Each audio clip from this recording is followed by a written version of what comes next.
there were plenty of times that we probably should have broken up based on like dumb arguments and things that one of us did. And at the end of it, the intentional choice of us saying, no, we're going to stay a team. We're going to do this together. We're going to figure it out. Somehow was healing that gray space. I'm Emily Calloway, and this is Kismet. Kismet is a podcast featuring your true love stories. Today, I'll be speaking with rocket scientist Flora Quinby, who will be sharing her international love story. Hi, Flora. Welcome to Kismet. How are you doing today? Good. How are you? I'm great. It's a Friday, so excited for the weekend. To get started, I'd love for you just to start out by sharing a little bit about yourself, what brings you to Germany, what your sort of background is, and your interests, that sort of thing. Yeah, sure. Well, a little bit about me is that I'm basically a rocket scientist. That's what I've been doing my whole career so far. So I worked for SpaceX and Relativity Space and Virgin Galactic and a bunch of the big US rocket companies. And then I quit in 2023. Yeah, 2023, and started my own company. And I was wanting to do still rockets and something a little more collaborative as a venture, since that's not particularly common within the aerospace field. And then I went on a trip and ended up moving to Germany like a month or two later. So it ended up not going exactly to plan, but that's okay. And now I'm working for Airbus as a project manager. So I went from rockets to airplanes, which is still similar enough for right now. And yeah, I'm over here in Germany. I've been here for 2 years, a little over 2 years. And I have my 2 wonderful German Shepherds that I brought over from the United States. So it's kind of like bringing them home back to Germany. Yeah, Yeah. you mentioned your dogs, and I don't know if you mentioned that they were German Shepherds before, but like, oh my gosh, that's Kismet itself. Yeah, exactly. German Shepherds in Germany. I do believe you might be the first rocket scientist I've ever spoken to. So this is very cool, very interesting. Definitely out of my wheelhouse. I was an English major, so definitely more on that side of things. But so take us to the point before meeting your person, what you were up to, sort of your relationship with dating, if you were actively dating, if you were using the apps, if you were not dating at all, like what your situation was leading up to meeting your person. Sure. Well, in 2022, I was actually going through a divorce. So summer 2022, my husband at the time basically just up and left, with like no explanation, which is always like a Oh, hard thing to like deal with. yeah. But my initial reaction was to like, oh, let's move from California to Florida. So that was what I did. And I Fresh packed up start. everything. Yeah. Exactly. Packed up everything, got my dogs, like moved over to Florida. I was still working for the same company. So luckily they were just really wonderful and let me transfer locations. Um, and we were about to launch our first rocket. So I was like really invested in all the final preparations and tests that were happening. And so it just like sort of all worked out that I would move, luckily Mhm. at that particular moment in time. And so when I got there, I really just threw myself into work and like wasn't thinking about dating at all. And I think I was just joining the apps to like meet people my age. Like that was like, I don't know how else you meet people when you live in like, well, I was living in Cocoa Village, Florida, which is like really no one lives there. Like it's Yeah. some families, some older people, like very few just like random singles. And so I just joined like Hinge again and Tinder and things that I had previously had before I was married, and just started looking to like see who was around. And I ended up meeting like 2 really wonderful guys that ended up being like my best friends.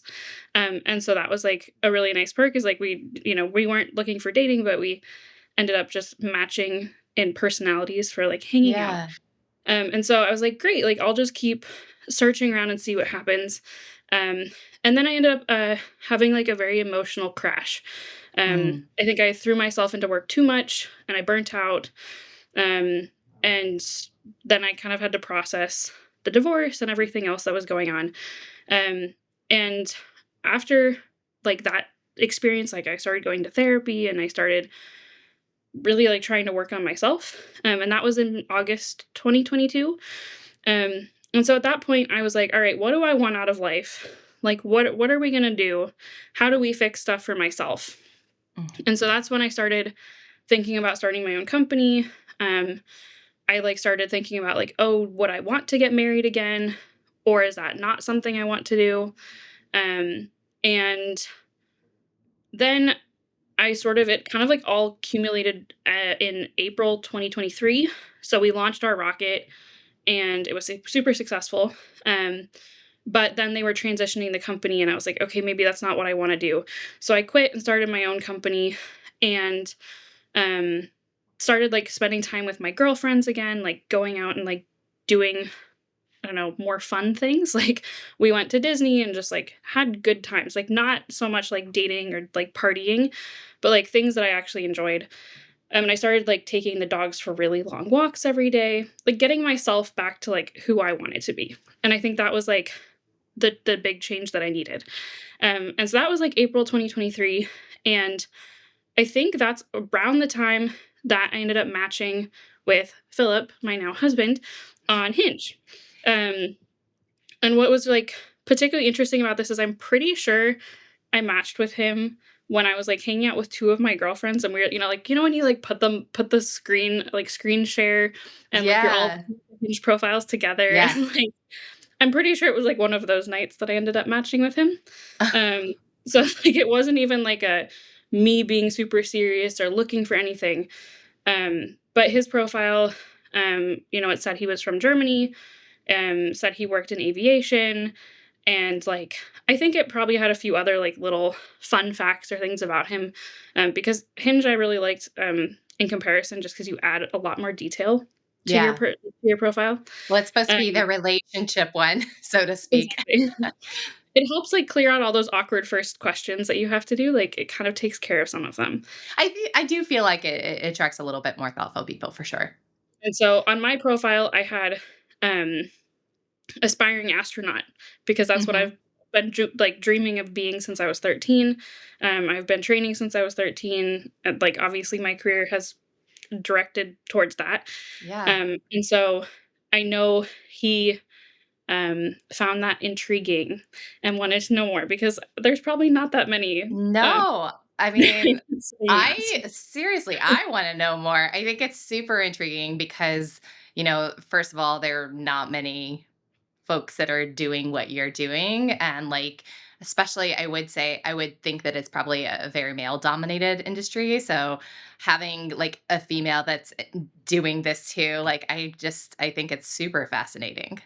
Yeah, it's definitely a male-dominated field, and I think that also made it hard to meet people outside of work, Mhm. like, meet guys, um, because if you're only meeting the guys you work with, like, they're almost too similar in a way, Yeah. Mhm. and you don't Yep. have, like, enough that you can talk about, um, and I think that was, like, always one of my challenges was that all of my best friends were guys, which was wonderful, um, but I didn't really end up with, like, the right person because we were just all so similar, Yeah. um, and too into our work. I think that was the other problem. We were, like, very much workaholics. Yeah. So So you're in Florida. You've met these guy friends through Hinge, and so I will say, I tend to stay away from app stories because there is so much app fatigue out Mhm. there that I don't want to have another story of, yeah, I met my person on, the apps. But your story has an interesting twist, which is why I was super excited to talk to you because it's not just a traditional, I swiped right and we matched. It's definitely got some intrigue to it. Yeah. So yeah, tell us why I was interested in your story. Yes. Well, the first thing I think that would be important to know is that so Philip at the time, so he's a flight attendant, so he travels all over, and he had met 2 American friends in like a previous flight, and he decided to come visit them. And out of all of the places that they lived, in Melbourne, Florida, which is, like, not a very interesting place, but it's about 1 town, further south from where I was living in Cocoa Village. And, so he was visiting these 2 friends, they were still working, so he said he was, like, a little bit bored, and was looking to, like, meet someone, potentially, like, a fling, like, he wasn't looking for anything serious, like, Yeah. obviously, neither was I at the time, um, and so we ended up matching on this lovely site called Hinge, because I think it was mostly the aviation aspect that Mhm. was piquing our curiosity. But he was only in the United States for like 3 more days, and he had been in the United States, I should say, for a month. He was like a Wow. month-long trip, and we matched on like the last few days of his trip. And of course, these last few days are the same days that I'm going through this, like quitting my job, starting a company, and it was also one of my good girlfriend's birthdays. And she had been a girlfriend that I had when I lived in LA, and then she moved to Florida, and then I moved to Florida. And so, anyways, I was not gonna blow her off for some like random guy that I had never met. Yes. um, Yeah. that was not gonna happen. So it was her birthday at Disney, and we like went and I hung out with the girls, and this guy Philip was like super upset that like I didn't make the time to hang out with him instead. And um, at that point, I was like, yeah, it's just some random guy. Like, we've messaged like 3 times on Hinge. Like, Yeah. it's not that serious. Um, And he lives and in so, Germany, and he and was in Germany. I was like, the likelihood of this is just not happening. yeah, yeah, yeah. And I think it must have been like a week later um, that he messaged me on Hinge again, and he goes, "Oh, well, we missed our chance." And I don't know why that triggered some, like, very, like, deep-rooted thing in me to be like, "Well, that's a challenge, like, we absolutely did not, like, ho what do you mean?" And so I messaged him back and was like, "Well, like, there are airplanes, like, obviously you know that, like, you're a flight attendant." And I was like, "So, clearly, like, that doesn't mean we missed our chance, it's just that we missed the chance now. Like, we just didn't make it work here." And we, like, really didn't talk much after that. Like, we actually really weren't talking that much in general, it was, like, the basic, "What kind of music do you like?" kinda questions Yeah. that you put in those dating apps. I don't know. As someone that's been on and off apps forever, the fact that he is continuing to engage you and that he was upset that he didn't get to see you, like he went back to Germany and he's still like thinking about you enough to say like, well, we missed our chance. Exactly. He definitely was like into you, girl. Yeah, well, and, like, that's this like, I think that's why it was probably intriguing for me, was Yeah. because he made the effort to then text me after he got back to be like, "We missed our chance."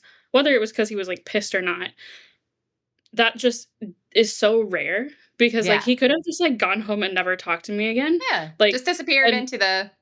exactly, which, like, would have been way more normal. And yeah, then about a week later, um, my parents invited me to, like, join them on a trip to Greece, which was taking place, like, a month later. So this was, like, I guess, end of May when they were going. And they're like, "Yeah, you can join us for, like, a week of our 3-week trip or whatever," because they knew I had just quit my job and, like, kinda needed some soul Yeah. searching time, I guess. Um, Yeah. and so I was like, "Oh, yeah, that sounds great."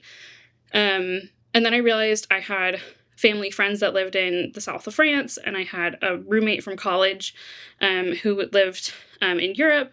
And I was like, oh, maybe I should like reach out to them and see what's happening. And here's the other part to this where there's just too many coincidences. My roommate and I met on a study abroad in Spain in 2017. And then we found out we went to the same university in Colorado, went back to Colorado and became roommates for a year. Then she graduated and moved to Spain to be with her Spanish boyfriend at the time. And then they moved to Germany. And I didn't know where until like I decided to take this trip. And that's when I like called her and I was like, "Oh, like I'm coming to Europe like while I'm already over there, I should come visit you." And I was Yeah. like, "All right, where do you live?" And she goes, "I live in Hamburg, Germany." And I said, "Great. That's awesome. Like I will plan on coming up there for a few days. Like I'll come stay with you guys. You guys can show me around." Um and I had like all of this planned out. And then I decided, "Okay, I'll just text this guy." 'cause I didn't know where he lived in Germany. Yeah. So I just texted him, I was like, "Hey, like, I'm coming to Europe, I'm going to Greece, then I'm going to France, and then I'm coming to Germany. Like, perhaps we can meet up. Like, I don't know where you live, but I'm coming to see my, like, roommate who lives in Hamburg, Germany." And he goes, "I live in Hamburg, Germany." And I was like, Incredible. "Oh, well, that's nice. Like, that's perfect." Yeah. And so before I had even left the United States, I basically had this plan to, like, start in Greece, then go to France, then go to Germany, and end up meeting this guy. And so, I think around that point when I had finally clarified all this, which was, I think, just before I left for Greece, we finally switched from Hinge to WhatsApp. And that's when we started, like, actually texting every day and, like, talking and sharing photos. And he started, like, tracking my flights because he's a, aviation nerd and Yeah. likes Yeah. flights. Um, and so we had been, like, texting every day, sending photos. I sent him photos of, like, me at the airport or, like, on the plane or, like, Yeah. as some of the Greece photos. And he was sending me photos of, like, him in his uniform at work, and little things like that. Somewhere in there, we maybe it was, like, the day before I left, um, Greece, he was going to, like, a party with colleagues from work, and we were supposed to have a video call, like, the next morning, like, right before I flew out from Athens to, Barcelona. I was doing, like, a flight there and then taking a bus up, to the south of France, and, he decided to go to this party instead of, like, and I thought that that meant he was gonna cancel on me the next morning. Mhm. So I got pissed. I Yeah. was like I was like, "Okay, like, we've planned this call, like, you're not gonna do this," and all these different things, and obviously, like, he was just going out for drinks with work friends, but, like, for some reason, that was just, like, very hard that I was, like, flying across multiple countries to see someone who then, like, wasn't gonna do a video call. Yeah, Um and it's so easy to get burned by those situations too. Like, I mean, the cancellations and all that sort of stuff that is so like an inherent experience with a lot of app dating that like he would have a great excuse if he went out and was hungover, overslept, or whatever. Mhm.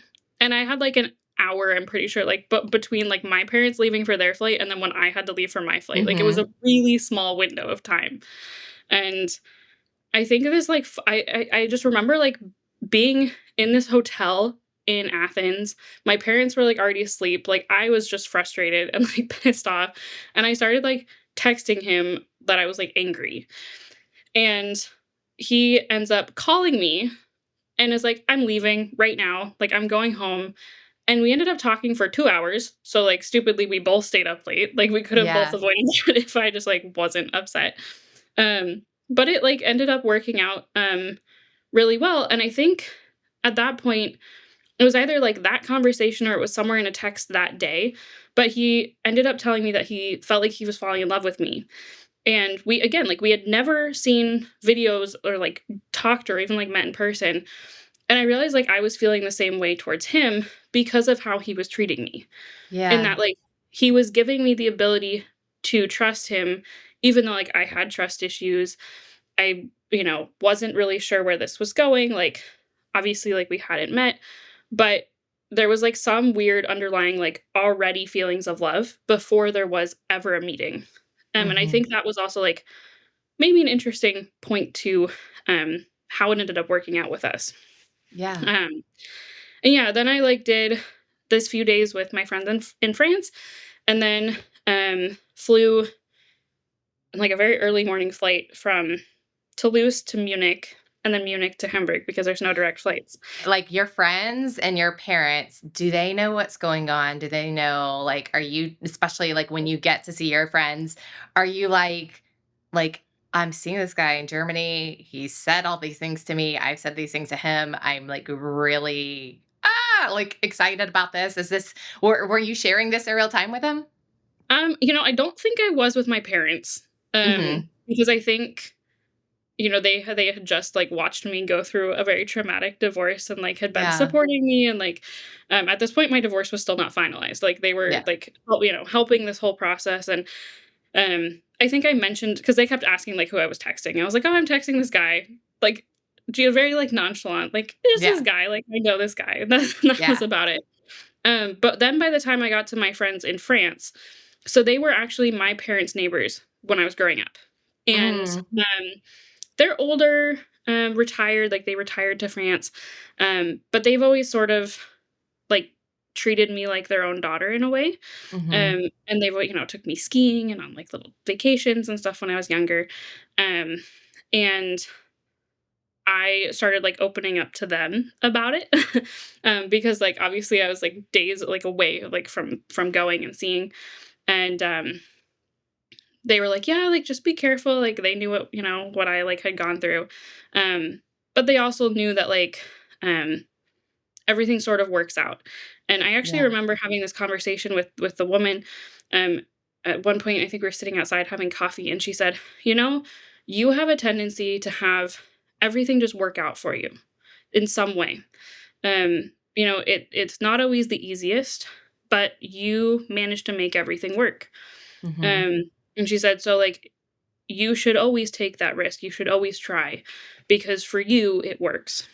that's And, awesome. that was just, like, a really nice thing to hear, I think, Yeah, from someone who, like, knows me so. validating your decision making and yeah, Exactly. And, yeah, she, checked in on me and everything, like, after I met him and, like, was like, "Oh, how'd it go?" And, like, wanted to know what things were happening, and, um, yeah, and I've managed to visit, like, multiple times since moving here too, so, um they're still wonderful people who always yeah. support all my crazy ideas, I guess.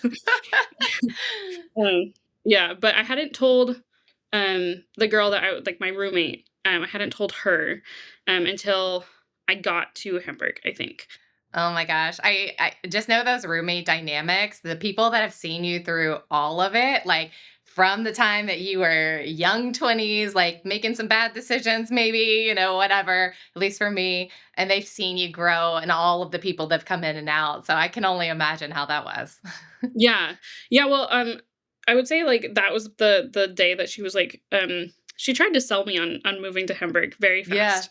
Yeah. Um, but yeah, so that basically, like, when I flew so I did the day that I met him, I flew from Toulouse to Munich and then Munich to Hamburg. He picked me up at the airport with this little bouquet of flowers, and we hadn't had any conversations about like my favorite type of flower at that time. But somehow he, came with wildflowers and lilacs, which are my favorite, and he um, lived really close to the airport. So basically, he was like, "All right, like, what do you want to do?"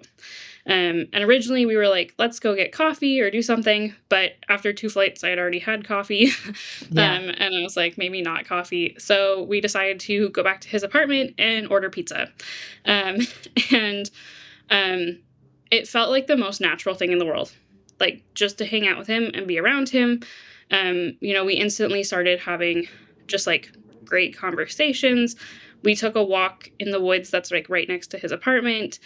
Um, just because I had been sitting for so long and I just like could not deal with like just sitting for longer. um, and we had pizza, and I think it was a relatively nice day that day. So it was like sunny. It's like Hamburg showed off, It was like, all right, Yeah. we're giving you the best weather. Um, and then he had to go to work. So he went to the airport and he hands me a key to his apartment. He was like, "Why don't you just leave your stuff here? Go out with your friends, like they'll show you around and then we can like figure out stuff later when I'm off work." And I was like, "Okay, yeah, sure, sounds good." Like I wasn't really thinking that far ahead. Yeah. um so like one crazy thing on my part for just like randomly going to a guy's apartment. Crazy thing on his part for randomly handing me his key. So Yeah. And then walking through the woods, I was thinking about that. I was like, these are all the things they tell you not to do. yes, exactly. They're all the things that, like, you should not ever do. Then I Yeah. was like, "I know I'm a smart person, but, like, apparently I made some interesting choices, Well, questionable choices." the gut really does tell you, I feel like. I don't know. I just feel like there is that sort of gut instinct. So, That's true. And, I was like my roommate knew where I was. It wasn't like, yeah. she didn't know, and, yeah, she ended up coming and picking me up when he left, and, her and her boyfriend at the time, like, took me down and showed me like one of the big parks in the city center and walked me around and just showed me like the harbor and um all sorts of different aspects. And of course, at this point, I'm like telling them all about this guy, and um, they were like, "Oh, it'd be so fun if you moved here." And I was like, "I mean, it's been like 10 hours. Like, I haven't Yeah. like this is not like a crazy decision that I'm ready to make." But they showed me basically everything that was wonderful about Hamburg and like everything it had to offer. And then I was like, okay, like, so I'm trying to figure out where to stay that night. And so I like told my roommate, and I was like, well, like, I have the option to either stay with you guys or I can stay with him. Um, and they were like, well, we have to go to this dinner thing with a friend of ours. So why don't we take you back to his apartment? And then when he gets off work, like, we can decide, and you can make the decision whether to stay with us or with him. Um, and like, as far as roommates go, like, I was gonna say that's a pretty generous thing for her to have said. Um, Yeah. but she saw, I think, something in how I said it, is my guess, Mhm. as to why she like wasn't more concerned. Um, and yeah, so I like went back to the apartment, and I had it like a little bit to myself, for a little while, and I just was able to like take a shower and like kind of like calm myself down and be like, all right, like, let's think logically, like, like, what are you Yeah. doing? Um, and then he came home and got off, was off work, and um it just felt natural again. And it was like, oh, this is really nice to have like him coming home. Um, and yeah, we ended up like talking, I think, most of the night. And that whole week, I think I was supposed to stay for like 5 days. I think it was ended up being like 10. But that whole week, like, he had to work most of the days. I think he had a few days off. Um, but I spent a lot of time with my roommate, and even just time on my own exploring the city, exploring parks, like um, seeing what it would be like to live there. Um, and then the crazier part is that he in those 10 days introduced me to his mother, to his brother and his brother's family, his sister, his sister's family, and Wow. to two of his groups of friends. And I Oh mean, my like, gosh. all in like 10 days. That's um, incredible. yeah. I mean, that's And investment. That's, like, really, like, investment. yeah, I think I want to say I think his family thought we were crazy too, Yeah. because, it was all so fast, but, um, they were really, really friendly, and they also, like, really tried to speak English with me, which I appreciated because I really didn't speak any German, and I still don't Yeah. speak much German. But, that was just, like, very welcoming, Yeah. and, if you continue talking about stars aligning, like, when I met his mom, the first thing she does is she, takes me out into her beautiful garden and shows me, all of her lilac plants, which Oh, again, still my favorite flower, and like yeah. shows me all these wonderful things. And then proceeds to, tell me about what her and her husband, who passed away, used to do. And they were both teachers, which both my parents were teachers. Like, there Mm, was just a lot of weird alignment. Um, and I think during, I don't know, over coffee or tea, she like pulls out like a book of all these baby photos of Philip and starts like walking me through like this album. And oh I was my like, god. this is exactly what my mom would do. Yeah. Like, Oh you my know? gosh, that's I mean, I'm sure he was like, "Mom, come on." Yeah. Oh, yeah, for sure. But I thought it was just, like, the most adorable thing that, like, she Yeah. wanted to show me these things, even though she had just met me.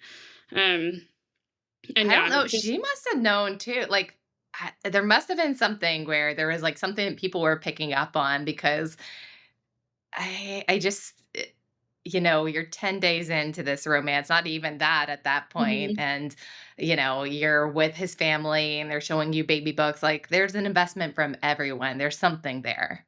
Yeah. And I asked Philip about that too, because I said, like, we could have walked away at any point in time. Like, we obviously overcame a lot of hurdles with my moving and with all sorts of different things, a lot of arguments, a lot of, bureaucracy here in Germany is difficult anyways. So Yeah. like there was a lot of times that like we could have walked away. And I asked him, I said, like, well, what do you think it was that like kept us together? Because um it wasn't an easy thing at all. Um, and he said, one thing you have to know about us North Germans is that if we fall in love, like we really fall in love, and we do anything we can to keep it. Mm.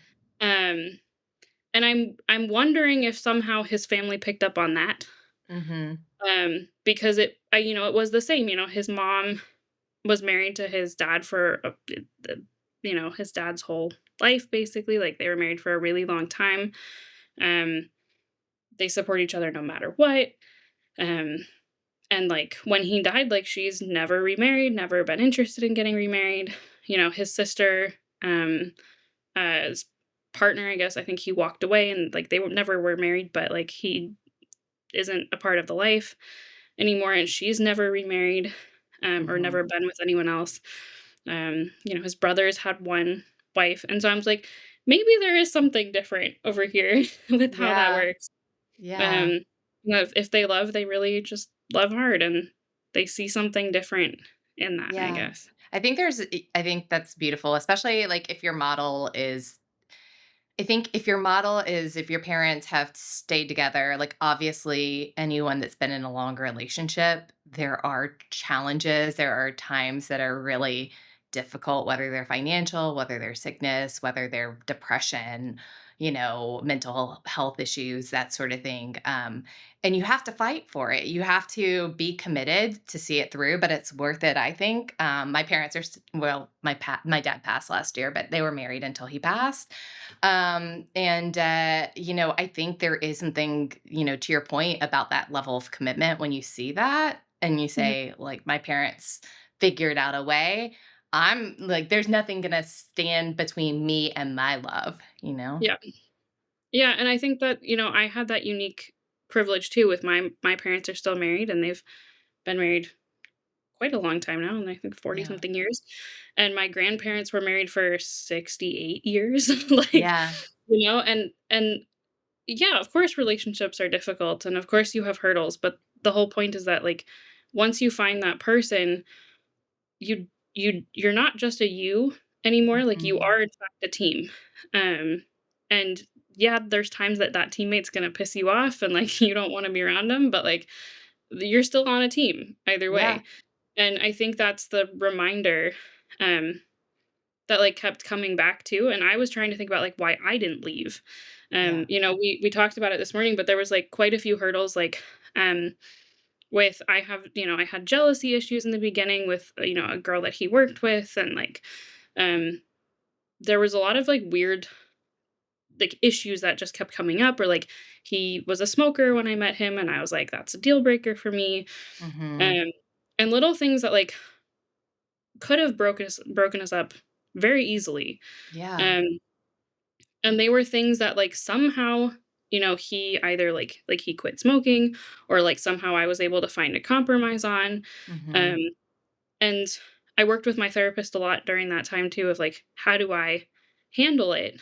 Um, Particularly because I was still traumatized from my past Yeah, I relationship. can't imagine, like, going from a prior marriage where you have made this commitment and having a partner break that trust by just leaving, like that, that's a lot to come back from. And especially, like, you met him not too long after Yeah. your, dissolution of that marriage. So, I mean, I give him a lot of credit for, being patient with you while you were healing. And I give Mhm. you a lot of credit for working, diligently with your therapist to, like, work through that crap and get to a place where you could love again. Yeah. And really it wasn't I would say it was also something I really wasn't expecting to Yeah. do. Um And, like, what was so funny about it was that there was actually a time that, like, this particular girl came up again, and not that long ago, maybe, like, last fall, again, which was, like, a year later, and his mom we were at his mom's house, and, um, I was getting, like, traumatized by it all over again, and Mhm. his mom looks at him directly and goes, "Which girl are you married to? Which do you wanna be with? Which do you care about?" And it was that simple. It was Yeah. like his mom was just like, "There's no there's no conversation about it. It's if that makes her uncomfortable, that makes her uncomfortable, and you just Yeah. walk away because that's the person you picked." Yeah. And then she proceeds to go, "I made your dad do the same thing." And I'm like, "Alright." I love it. You got mom on your side. That's Yeah, great. Well, instantly. and just also just thinking about the trust thing too, like, even despite that trauma that you had, just the amount of vulnerability to pick up your life and move to a whole different country, away from everyone you know, away from everything that you've grown up with, for, a man that you are just getting to know. Like, that is because you could have gotten there and it could have just flamed out in a Oh, month, yeah. or he could not be, he could have been like not what you thought he was. And it's that is a huge leap of faith. So I give you a lot of props for that, because I can't imagine, like, there is, I think, also that push pull when you have those kind of big leaps in your life, like, that's sort of like, I'm excited, oh my god, what am I doing? I'm excited, oh my god, what am I doing? Yeah. Where I'm sure there was a lot of just kind of poking him too, like, are you sure? Like, testing him, making sure that he's actually gonna be there and that he's as serious about this as you are.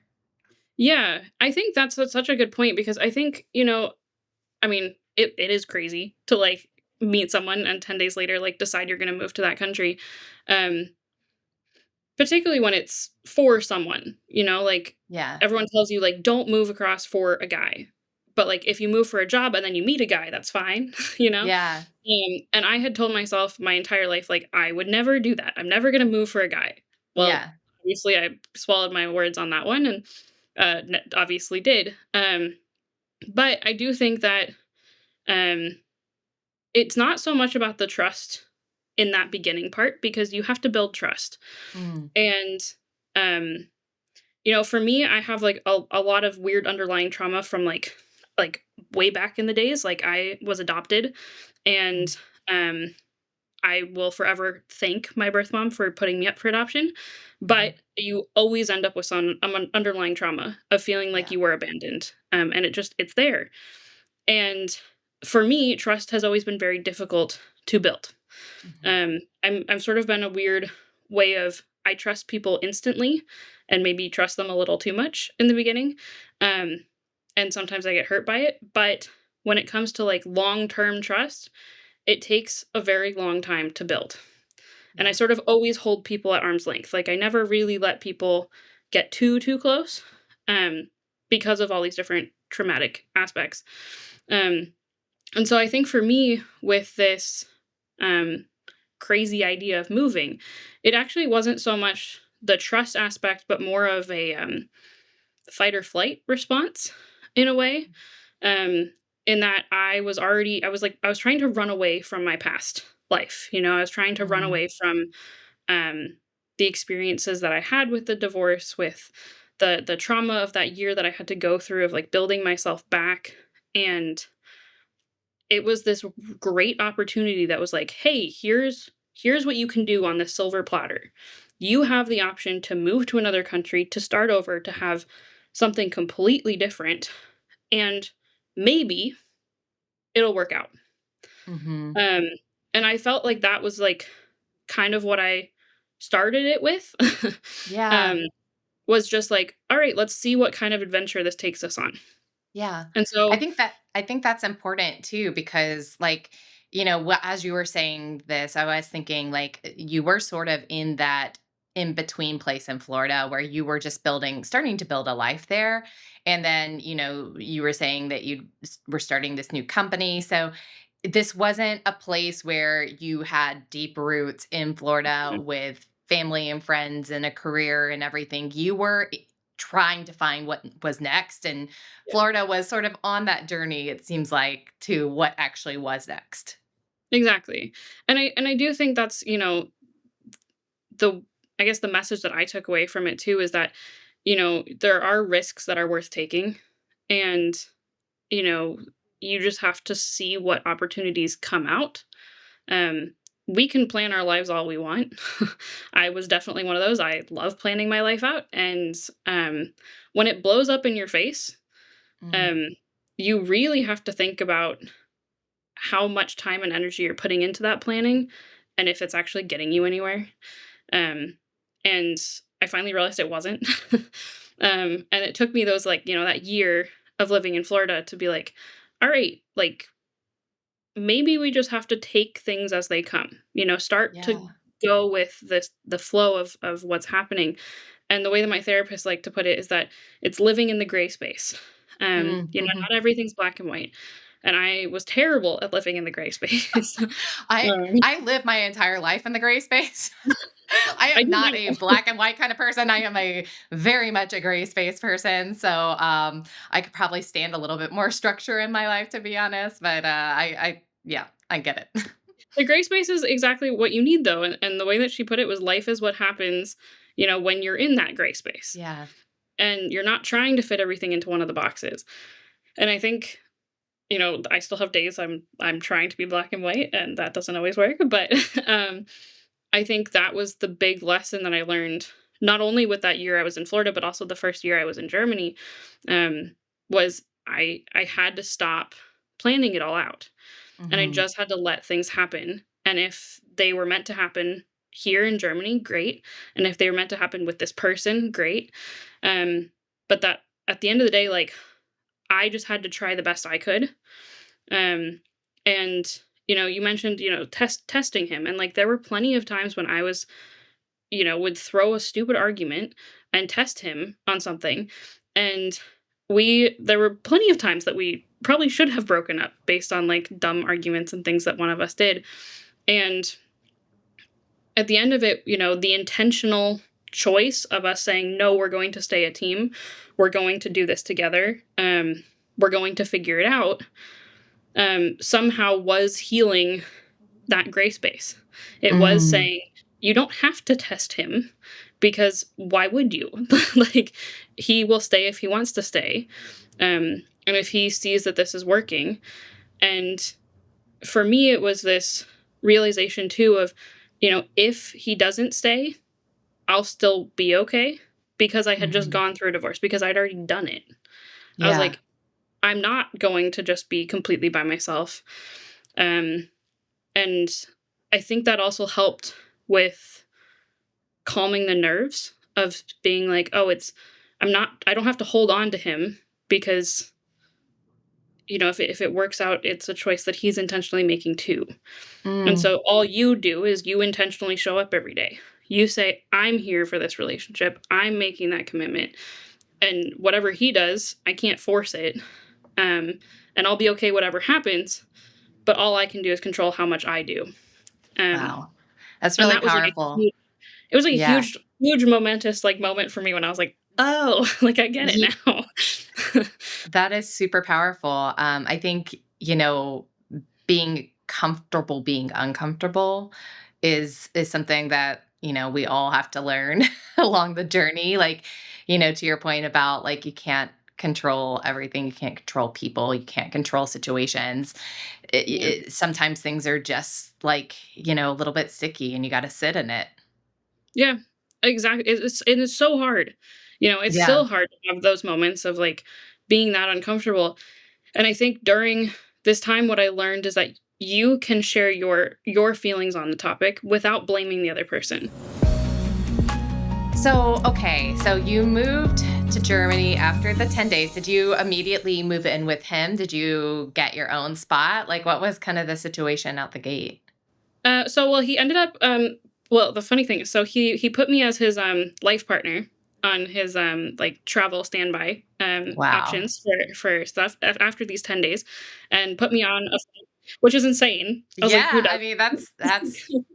listen, Yeah. I know how those benefits work and good Yeah, for it's you. pretty nice perks. Yeah. Yeah, so he threw me on a business class flight and threw me, back home, I think it was, like, through Frankfurt to Orlando, um, and, we had, like, talked and said, "Okay, let's just see how fast we can figure out the next step of me moving," and that was, like, sort of where we left it, and he, at the time, was, living in a very small apartment, And I was like, "Well, I have these 2 German Shepherds, like, that might not be, like, the simplest thing in the world." Yeah, so I went back and basically just started going through all my stuff. And at this point, like, all of my furniture and everything was, like, half from the divorce, so it was, like, kind of like a nice way to just, like, get rid of it and, like, Yeah, cleanse get that rid of all energy. those. Yeah. Yeah, exactly. And so I went through everything and, had my, friends come and, like, help me go through clothes and, like, just going through what I wanted to keep, what I didn't care about. Um, and at the end of the day, I sold all the big furniture within 2.5 weeks, or so, and I had, like, a few bags for Goodwill, and I was in the process of trying to figure out if I could ship my car over, and all these different things. End of the day, it's not the smartest idea to just ship the car over. It's a lot cheaper to just, like, get a new car. Yeah. Um, so I ended up shipping my car to my parents, in Colorado, and, just stuffed it full of things I wanted to keep but didn't wanna, like, Mhm. bring to Germany. Mhm. And during this time, I went to the vet to figure out, like, what do I need to bring the dogs over? What's that process? And then I, put my 2 dogs in daycare, for 6 weeks, and which is, like, a very long time, but they were, like, wonderful, trusted people who I knew would take care of them, Yeah.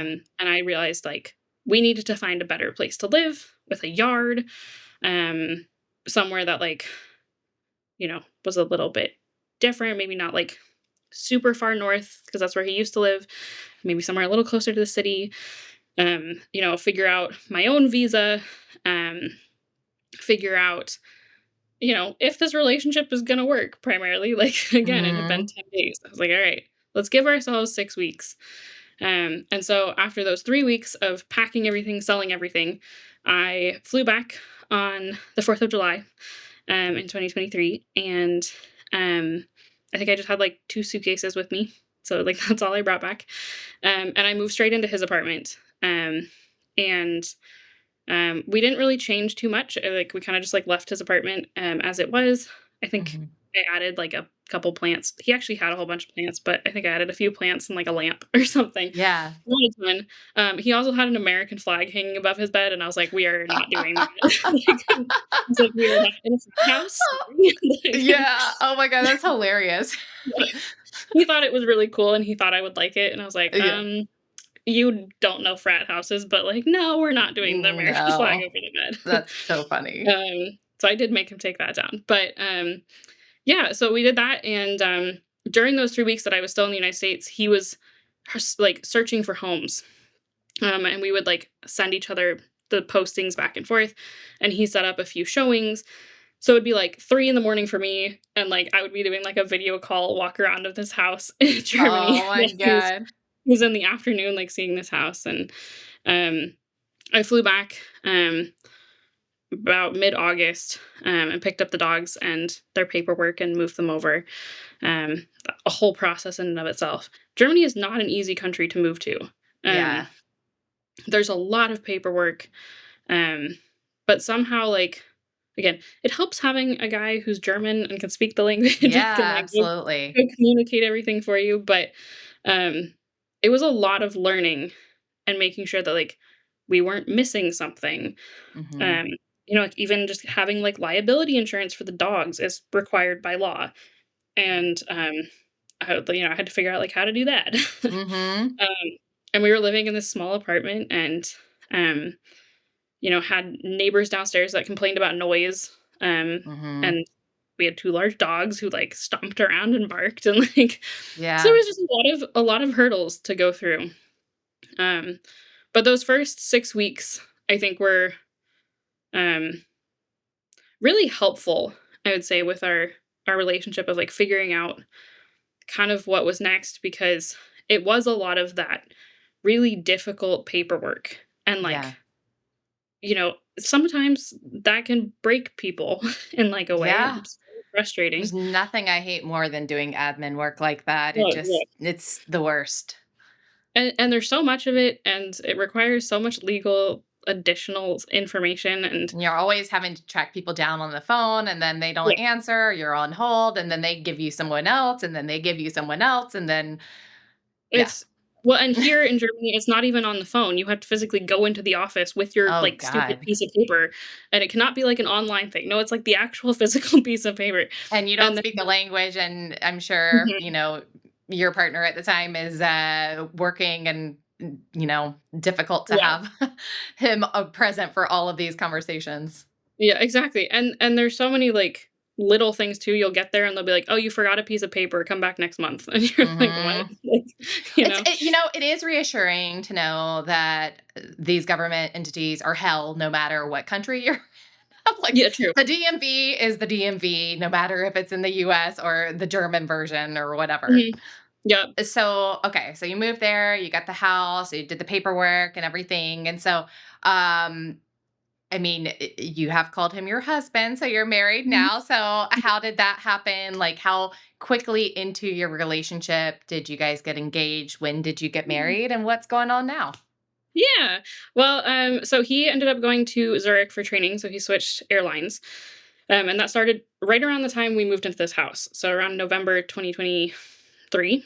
So I was like, and I wasn't working because I was just again waiting for this blue card and Yeah. all this paperwork to come back. Yeah. And so I was trying to meet new friends, and luckily there's a huge international group of people here in Hamburg. And so I met like wonderful people from the United States, from New Zealand, from Australia, like just all over. And we started going to like pub quizzes, trivia nights. Mhm. Luckily, they have some in English at like some of the downtown bars, and um, I was just exploring the city and like trying to come up with fun things to do. And of course, it's also that the time of year when it starts to get really, really gloomy and really, really Mhm. terrible, and like you don't want Mhm. to go anywhere. But they have Christmas markets, and that's like Yeah. one of the huge perks.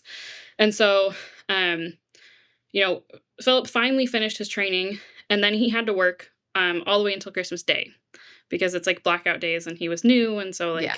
like he can't request those days off. And so I was like, all right, what do I do for Christmas by myself? Like, this is horrible. Like his family kind of all split up and did their own things for Christmas with their different families. His brother was with his wife's family and so on. And so um, I was like, okay, well, we have to get a tree. Like, we have to have a little Mhm. Christmas spirit for me. And so, Yeah. on one of the weekends Philip was home, like we went and picked out a tree and I did all my American decorating and like, you Mhm. know, wanted to do like a little cookie making party and um tried to make as much fun out of it as I could. And so come Christmas morning, um I went to pick him up from the airport. Um and um we came home and had breakfast and like exchanged gifts, and he pulls out the last box as the engagement ring. Oh And gosh. like I don't think I was really expecting that. And again, after like being previously married, like we talked about it but like weren't really serious about it being like that Mhm. fast. um but it was just us, the dogs, like a perfect, like we had a fire going in our like little oven and like our Christmas tree. um and he was like, "Yeah, like, I know it's soon, but, like, I don't wanna spend, life without you, and I want this to be, like, a long commitment. I wanna do what, like, our parents did and have a marriage that lasts, and something we get to, like, grow." Um, Yeah. and what's funny is that, like, when we first, were together, like, he really never talked about wanting to get married, and, like, he knew he wasn't ready for kids, and all of those sort of things. And I don't know, it was like half a year into our relationship, and he was like proposing and wanting to have that sort of life. Yeah.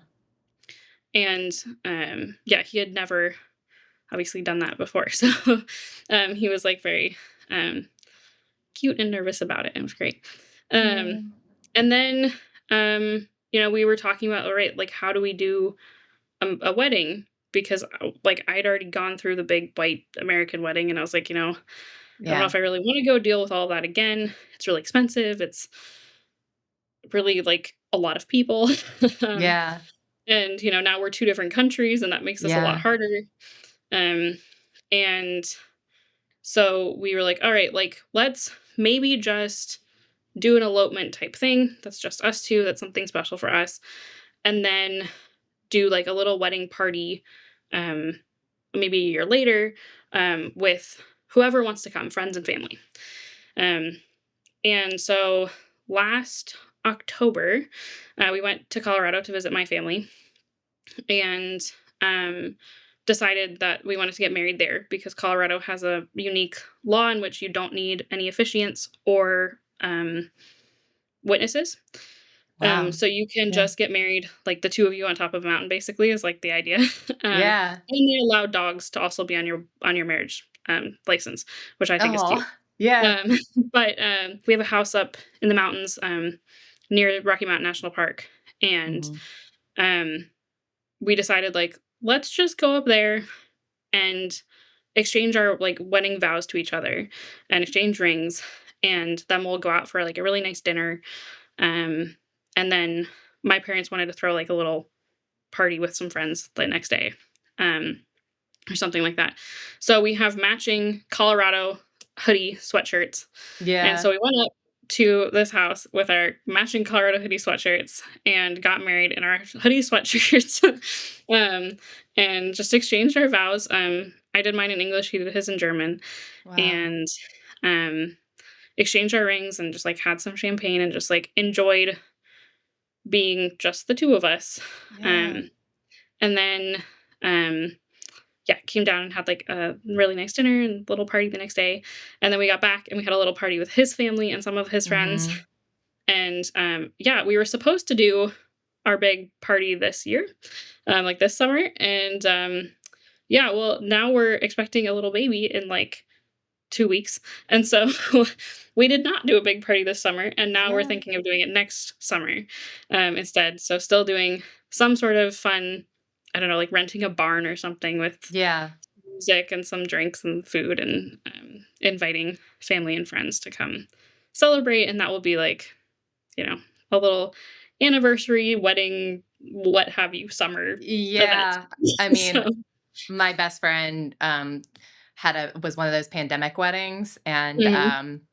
so got, like, technically married during the pandemic, but they didn't have the ceremony until years later because of, the pandemic, and then she got pregnant, and then she had a baby, and so but it was also that much more special when the baby got to be a part of it was she did have a wedding at that point, but, like, just even having, like, that celebration, I'm sure that's gonna be even more special Mhm. having the little person that you made there Yeah, too, so exactly.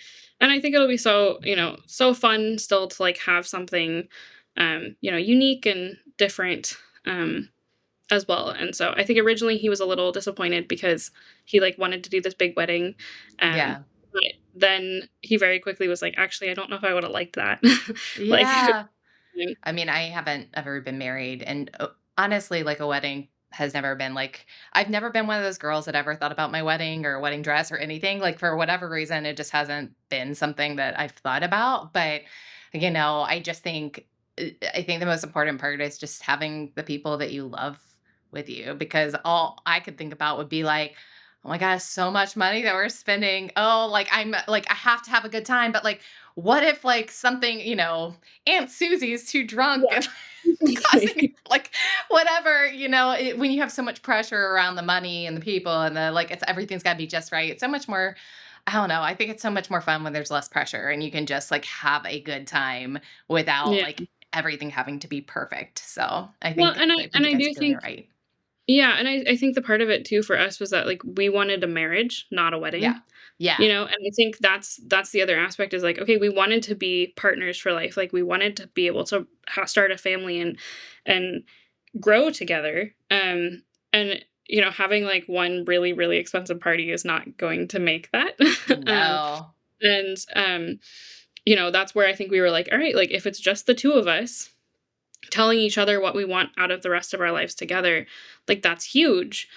And then you can have any sort of party at any point in time, like, you can Yeah. always do, vow renewals, and that's, like, a Hmm. very big thing, and, at least in the US, it's a big Anniversary thing. parties. Exactly. And Yeah. I'm like, "Alright," like, that sort of thing, like, you can have whoever you wanna have come, um, and, like, I think almost in some ways that's more special because you're like, Hmm. "Hey, we made it through 5 years of marriage. Hey, we Yeah. did this." Like, you Yeah. know? now we're recommitting to that, and then everyone gets to come celebrate the fact that you, like, did 5 years of marriage. Like, Yeah, absolutely. So, well, yeah. congratulations, congratulations on the baby. I want to Thanks. see pictures when he Yes. makes his arrival. I love babies, so um, so okay, so you've shared so many great nuggets of wisdom throughout this whole conversation. Just I've loved talking to you and hearing all the wonderful things you've had to say.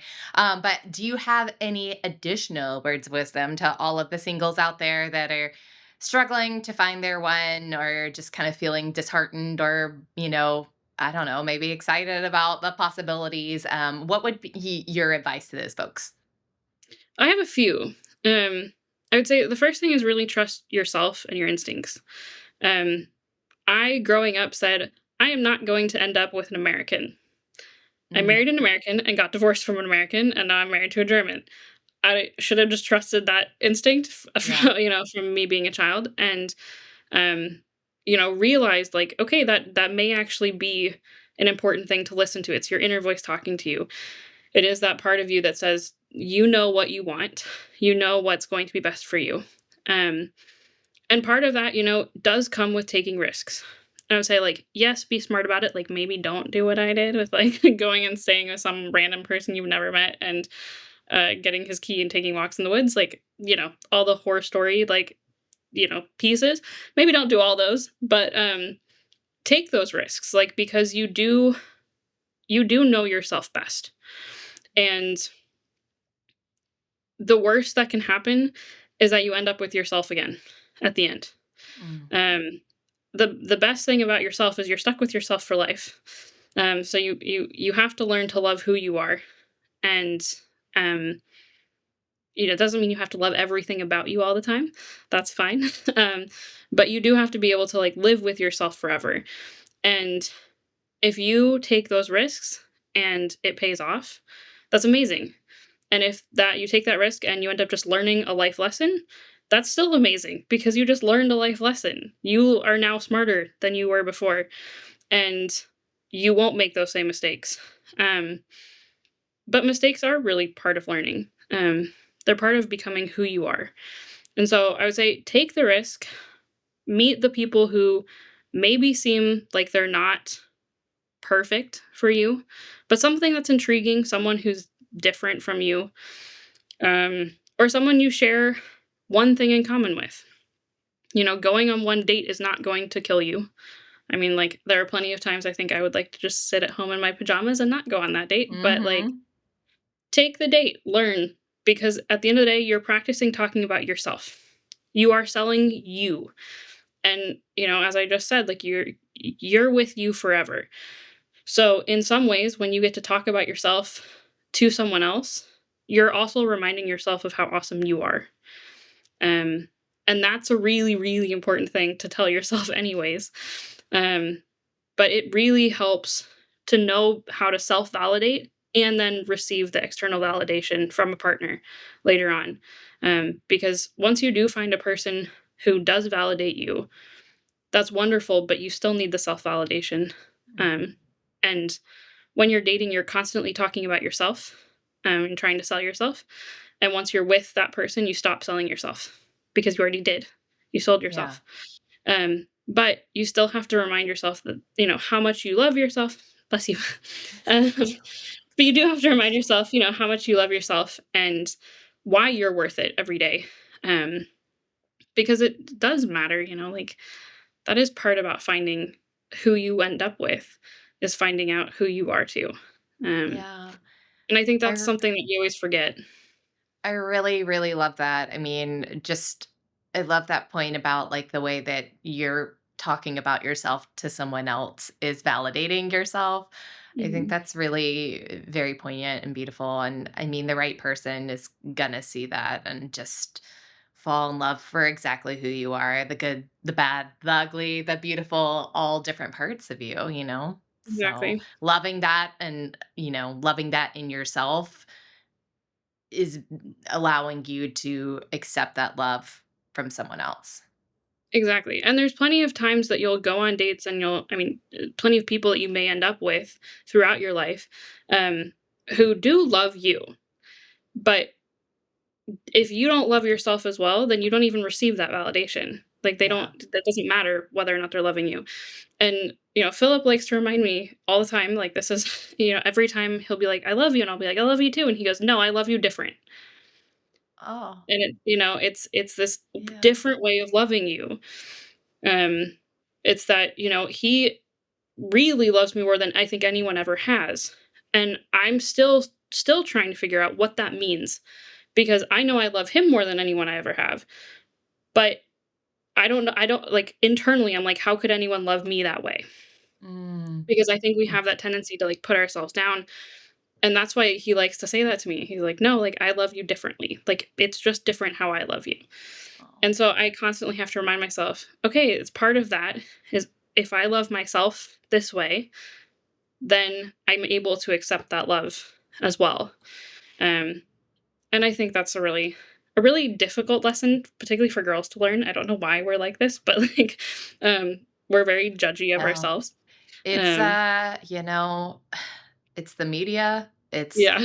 growing up with, the way that people would cut down women, for being too independent, for being too smart, for being too whatever, too much, too big, too small, too whatever. And I really have loved sort of the shift that I've seen in the last few years where women are really sort of bonding together and validating each other and like having Mhm. these outlets to do that, because I think for so long there was sort of that push to tear each other apart versus support each other. And I think it's going to really sort of breed, in the next generations that are coming up, folks that have healthier self-love. So, Yeah, I totally agree with that, and I think it's been a really wonderful thing to see that change. yeah. Um, I there's a whole bunch of new science coming out and saying like girls need to vent to each other because that's actually how we deal with anxiety. And, Yeah. building each other up and doing these things is well, we've needed it the whole time. Yeah. And so I think we're finally catching on to that in a way, and it's really really healthy. And I think it starts with yourself too. Mhm. I had a quote that someone gave me when I was in high school, and it says "beautiful on the inside," and on the inside is written in the middle of the word "beautiful." Mhm. And I used to look at that every day in the mirror, and it really does make a difference. I think you have to start from inside and say like, I value myself, um, I value who I am, and um, I'm going to take care of myself the best way I can, and I'm going to find someone who will inherently do the same for me. Mhm. Because they will, absolutely, Yeah. once you're willing to accept it, and I think that's part of it is that you have to be open to that acceptance, from somebody else. Absolutely. Well, Flora, Yeah. thank you so much for having this great conversation. I like come away with such sort of powerful insights from you. I can't wait to like rewatch and re-listen and absorb all of this stuff. So I know Mm. others are going to feel the same way. So I really do appreciate you sharing, and I'm so happy for you that you found Philip, and so happy for you that your family's growing. Really excited. So I can't wait to see the pictures. And is there anything else that you want to share? Tell people how, if there's anything that you want to showcase. I mean, I'm happy to, share my, Instagram or social media. Everything's public. It's just Flora Quinby, it's my name, for my I think all my social media handles at this point. Yeah. Very easy to find. I'm the only Flora Quinby in the world, so that's Wow. always a fun little way to find me. But yeah, you can find through there the company that I'm, still building, for rocket things, and also, if anyone has further questions, or, I know right now a lot of people are considering leaving the United States. So if anyone wants to hear how I did it, or, you know, help with the paperwork, like, I'm also happy to discuss any of that if anyone needs, because I know it's not the easiest thing to do in the world. But uh, yeah, always happy to be around and discuss anything. That's very generous of you. You're gonna get a lot of people that are like, "Help me with my paperwork." um, well, thank you again for all of this. I really appreciate it, and Yeah. I look forward to sharing your insights with the world. Yeah, thank you. I'm glad we got the time to talk. Thank you for listening to Kismet. Please like and subscribe wherever you're listening, as it really does help. If you'd like to share your own Kismet story, you can send it to me at kismetstoriesPodcast@gmail.com. Until next time, be bold, be kind, and be open to everyday magic. Your person might be right down the street, or they might be across the world in the same city as your college roommate.